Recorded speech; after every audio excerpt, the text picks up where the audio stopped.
안녕하세요. 학교변호사 김영미입니다.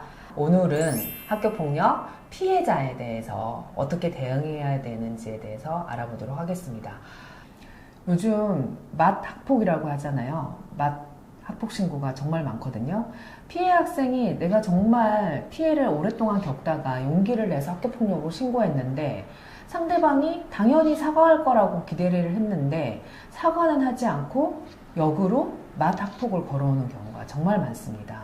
거의 유행처럼 많아지고 있어요. 피해 학생 입장에서는 내가 지금 사과도 못 받고 오히려 피해가 더 심각해지는 경우가 많습니다. 우리 아이가 학교폭력을 당했을 때 바로 알아차리는 부모들도 있지만 대부분은 잘 몰라요. 부모님이 걱정하실까봐 이야기하지 못한다. 이런 경우들이 가장 많습니다. 저도 사실은 예전에 초등학교 때 되게 괴롭히는 아이가 있었어요. 같은 반이었는데 정말 괴롭혔어요. 제 학용품은 뺏고 막 그 뒤에서 막 꼬집고 막 그랬는데 너무 괴로운 거예요.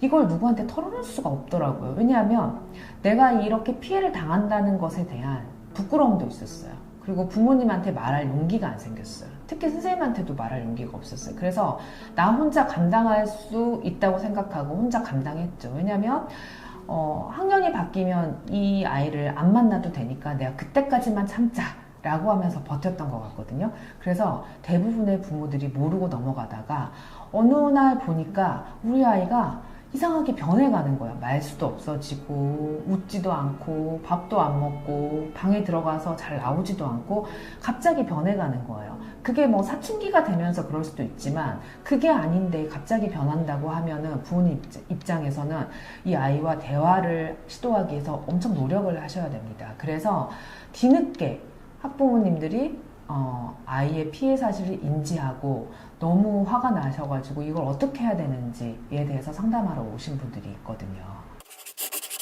부모님이 더 화가 나셔가지고 이성을 잃으시면 안 돼요. 그러면 더 사건이 산으로 갈 수 있거든요. 기본적으로 그런 피해 내용을 들으면 당연히 담임쌤한테 알려야죠. 단순히 알아봐달라고만 하면 학교폭력으로 신고가 안 된 걸 수도 있거든요. 명확하게 의사표시를 하셔야 됩니다. 여기에 대해서 제가 학교폭력으로 진행하고 싶습니다. 신고하고 싶습니다. 그에 따라서 학교폭력 조치까지 이루어지는 절차를 밟게 됩니다. 학교폭력 피해자인 경우에 꼭 변호사 선임해야 되나요? 라고 여쭤보는 분들이 있거든요. 꼭 변호사를 선임해야 되는 건 아니에요. 변호사 선임하게 되면 당연히 많은 비용이 들어가기 때문에 다만 상담은 꼭 받아보셔라 라고 말씀을 드리고 싶어요. 왜냐하면 학교폭력을 맨 처음에 피해를 입었다고 했을 때 아이도 당황하지만 부모님도 엄청 당황스럽거든요. 절차부터 아니면 실체적으로 어떤 걸 준비해야 되는지 이런 것까지 법률 전문가를 찾아가서 상담을 받는다면 많은 부분이 도움이 되겠죠. 그래서 변호사 선임까지는 아니더라도 꼭 상담을 받아보셔라 라고 권장드립니다. 내 아들의 친구, 내 딸의 친구의 학교폭력 피해를 내가 대신 신고할 수 있느냐? 할 수 있습니다. 당연히. 학교쌤한테 말씀하시면 돼요. 그 들은 내용을 담임선생님은 부모님한테 그 학생, 피해 학생 부모님한테 이야기를 하겠죠. 그러면 그 부모님과 피해 학생이 서로 대화를 해서 이걸 학교폭력으로 진행할지 말지 결정을 하게 됩니다. 신고를 받았다고 해서 무조건 학교폭력으로 신고해서 진행이 되는 게 아니에요. 피해 학생이 원해야 돼요. 피해자가 원하지도 않는데 학교에서 강제로 할 수는 없어요. 피해 학생의 경우에는 대부분 정신적인 큰 고통에 시달립니다. 감당할 수 없는 그런 고통이거든요. 성인들도 정신적으로 너무 힘들어서 병원 다니고 약 먹고 그렇습니다. 근데 아직 정신적으로 신체적으로 미성숙한 미성년자들 경우에는 얼마나 힘들겠어요. 그래서 우리 아이가 학교폭력을 당했다라고 하게 되면 심리 케어를 해줘야 됩니다. 감당할 수 없을 정도로 병이 되기도 하거든요. 그렇기 때문에 피해 학생이 피해를 입었다라고 하시면 심리 상담을 받거나 정신과 병원에 방문하는 것을 주저하지 마시고 학교에 도움을 요청하면 학교에서 안전공제로 병원비 지원을 해주거든요. 상담료 지원도 해주고 그런 식으로 해서 적극적으로 도움을 받으셔서 우리 아이가 건강하게 학교 생활을 할 수 있도록 부모님께서 도와주셔야 됩니다. 학교폭력 조치 결과가 나오잖아요. 그러면 피해 학생 부모님께서는 만족하지 못하는 경우들이 대부분 많아요. 가해 학생 조치가 고작 그거라고? 라고 하면서 막 분에 겨워가지고 거기에 대해서 이제 계속 법적인 절차를 진행하거나 아니면 학교폭력으로 신고를 했을 때 상대 부모와 계속 이렇게 싸우면서 일이 커지는 경우들이 있거든요. 그러면 그때 유의하셔야 되는 게 실제로 아이들 이야기를 들어보면 그 학생한테 괴롭힘을 당했다고는 하지만 나이가 어릴수록 금방 괜찮아지거든요.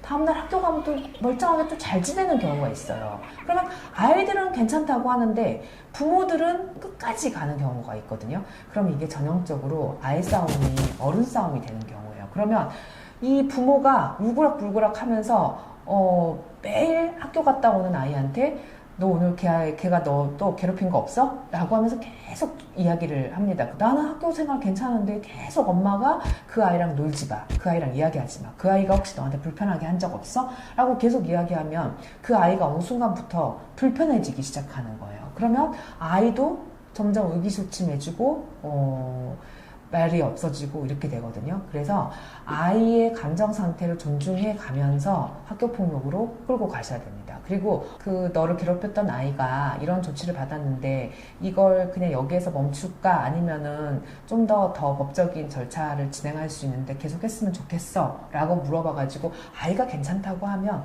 사실 멈추는 것도 방법이에요. 내 감정은 분에 겨워가지고 막 그 가해 학생을 정말 엄벌에 처하고 싶지만 제일 먼저 생각하는 건 내 아이다. 그걸 꼭 명심하셔야 됩니다. 우리 아이가 피해 학생이라니 정말 상상도 하고 싶지 않은 일일 거예요. 하지만 학교 생활을 하다 보면 피해 학생이 될 수도 있고 가해 학생이 될 수도 있거든요. 우리 아이가 피해 학생이 됐을 때 어떻게 대응해야 되는지에 대해서 오늘 알아봤는데요. 학교 폭력에 대해서 궁금한 점이 있다면 저 김영미를 불러주세요. 학교는 작은 사회라고 하잖아요. 학교 안에서 다양한 분쟁들이 발생하고 있는데 학교 폭력에서부터 교권보호까지 변호사로서 속 시원하게 해법을 제시하기 위해서 과감히 유튜브 채널을 만들었습니다. 2012년에 엄청 유명한 사건이 있었잖아요. 그러니까 안타까운 사건인데 중학교 학생이 심각한 학교 폭력에 시달리다가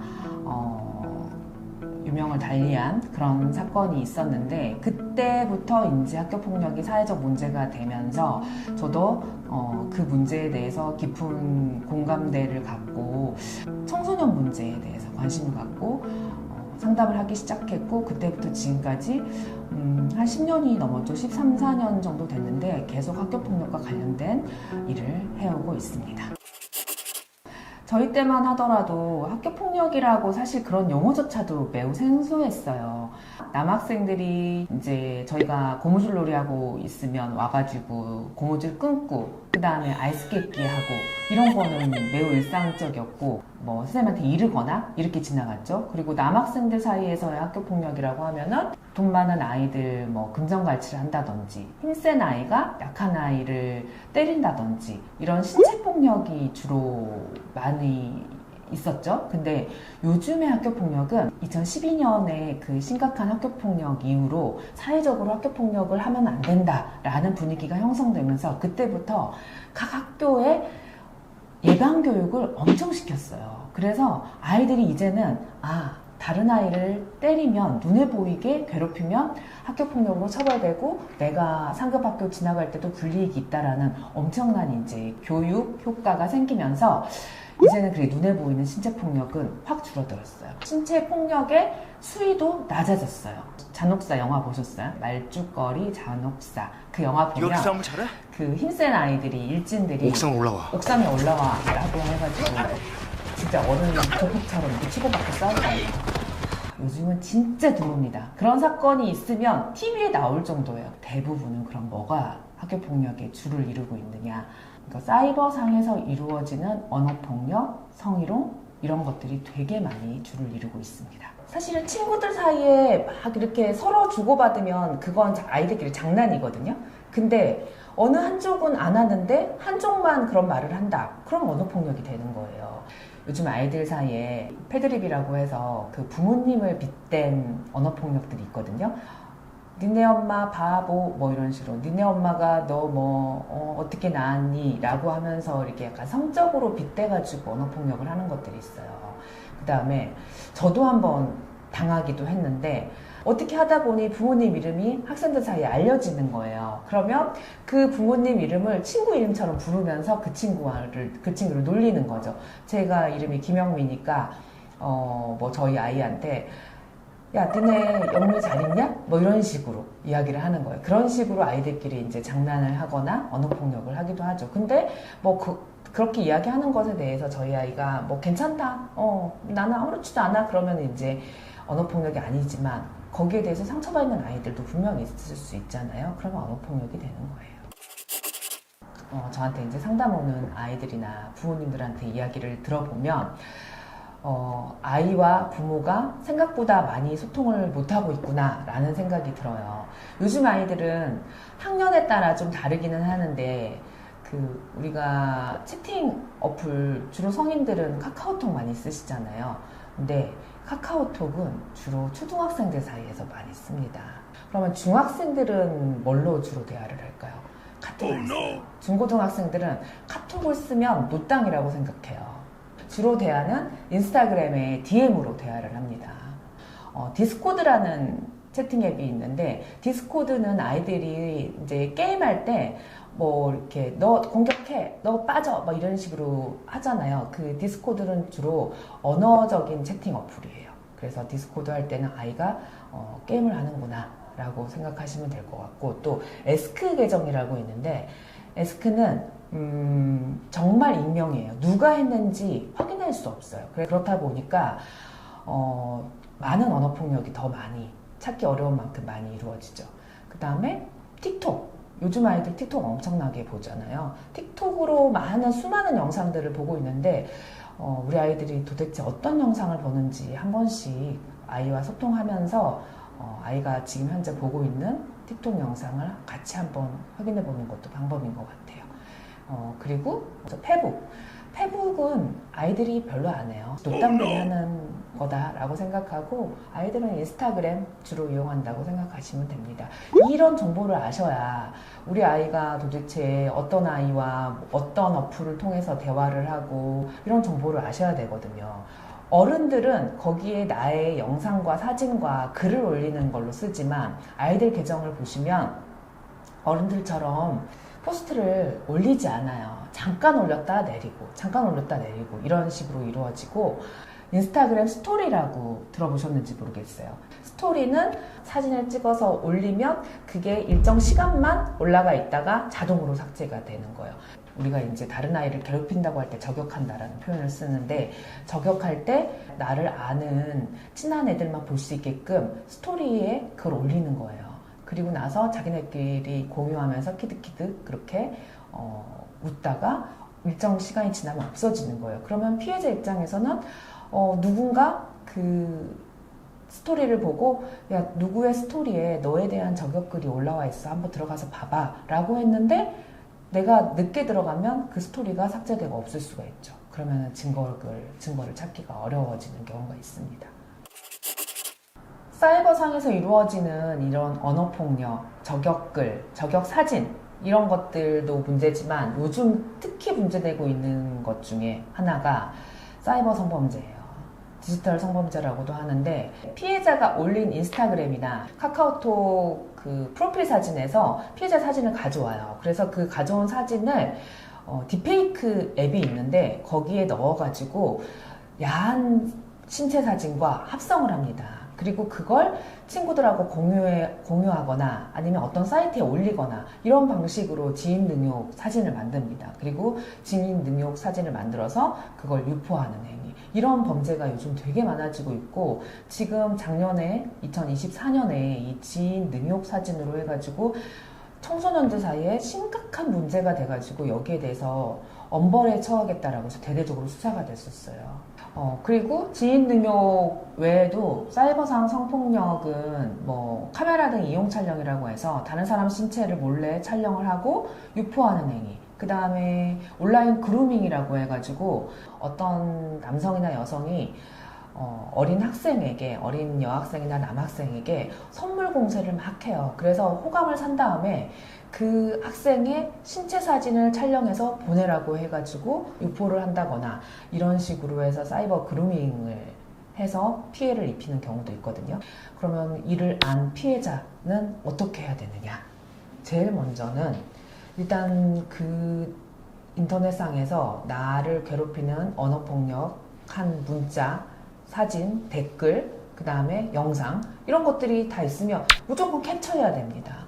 그 사진이 올라간 날짜, 그 다음에 올린 사람의 아이디 뭐 이런 것들까지 다 캡처를 하는 게 가장 중요합니다. 왜냐하면 시간이 지나면 다 이렇게 없어져 버릴 수 있거든요. 삭제해 버릴 수 있기 때문에 보자마자 캡처하고 믿을 수 있는 어린에게 피해를 이야기해야 됩니다.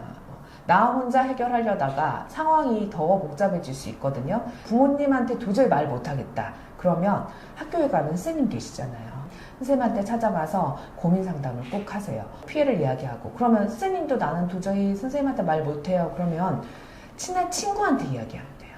들은 학생들도 그냥 듣고만 있지 말고 부모님한테 뭐 내가 사실은 내 친구한테 이런 일을 들었는데 어떻게 해야 돼 엄마? 라고 해서 부모님한테 상담을 한다거나 아니면 학교 선생님한테 그 들은 학생이 가서 이야기를 해주면 되잖아요. 절대 혼자 고민하면 안 돼요. 혼자 고민하면 일이 더 커질 수 있고 그때는 너무 늦었을 수가 있어요. 말끝마다 욕하고 뭐 비하 발언하고 이런 친구들이 있어요. 근데 내가 되게 불쾌하고 불편함을 느끼잖아요. 그러면 어떻게 해야 될까요? 그냥 꾹 참지 말고 그냥 그 친구한테 나는 그런 말 듣는 거 되게 불편해, 안 했으면 좋겠어 라고 의사표시를 해야 돼요. 불편했는데 꾹 참고 듣고 있다가 나중에 한 번에 폭발해서 학교폭력으로 신고하거든요. 그러면 가해 학생들이 뭐라고 하냐면, 아니 평소에 우리는 친구들 사이에 서로 이렇게 욕설을 그냥 뒤에 섞어서 이야기하지만 그냥 일반화되어 있고 아무도 거기에 대해서 문제를 제기하는 사람이 없었는데 왜 갑자기 그러느냐, 나는 도대체 이해할 수 없다 라고 반응하는 경우가 있거든요. 그러니까 내가 불편하면 그 학생에게 나는 그런 말 듣고 싶지 않아, 안 했으면 좋겠어 라고 일단 의사표시를 해야 됩니다. 그런데도 그 다음에 또다시 그런 뭐 불쾌한 말을 한다든지 그러면 그때는 학교폭력으로 신고해도 할 말이 없겠죠. 오늘은 학교폭력의 유형 중에서 요즘 많이 발생하는 학교폭력 유형에 대해서 사이버 언어폭력 여기에 대해서 많이 알아봤는데요. 좋아요, 구독 꼭 해주시고요. 학교폭력으로 어려움을 겪고 있다면 저 김영미 변호사를 찾아주세요.